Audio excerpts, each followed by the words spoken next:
ಇದಾಗ್ತದೆ sir. But ಇದು ಹರಿಹರ ಮತ್ತು ಹಕ್ಕ ಬುಕ್ಕ ಅಂತ ಯಾರು ನಾವು ಕರಿತೀವಿ, ಅವ್ರಿಗೆ ಈ ಥರ ಒಂದು ಹೇಳ್ತೀವಲ್ವ, ಒಂದು ಐಡಿಯಾ ಜನರೇಟ್ ಏನಕ್ಕಾಯ್ತು ಡೈನೆಸ್ಟಿ ಶುರು ಮಾಡ್ಬೇಕಂತ?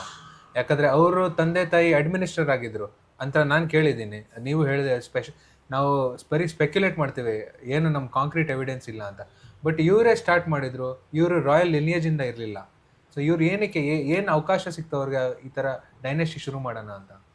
ನೋಡಿ, ಅವಾಗ ಆಗಿನ ಕಾಲದಲ್ಲೇ, ಆಗಿನ ಒಂದು ಸಮಯದಲ್ಲಿ 4 ದೊಡ್ಡ ದೊಡ್ಡ ಇಲ್ಲಿ ಆಳಿತಾ ಇತ್ತು, ರಾಜರಿದ್ರು.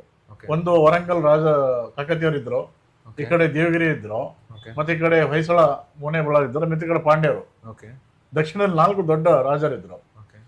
ಈ 4 ರಾಜರನ್ನ ಉತ್ತರದ ದಿಲ್ಲಿ ಸುಲ್ತಾನ್ ಏನ್ ರಾಜರು ಇದ್ದಾರೆ, ಅವ್ರು ಇಲ್ಲೆಲ್ಲ ಬಂದು ಧ್ವಂಸ ಮಾಡಿ, ದಾಳಿ ಮಾಡಿ ಸಂಪೂರ್ಣ ನಾಶ ಮಾಡಿಬಿಡ್ತಾರೆ.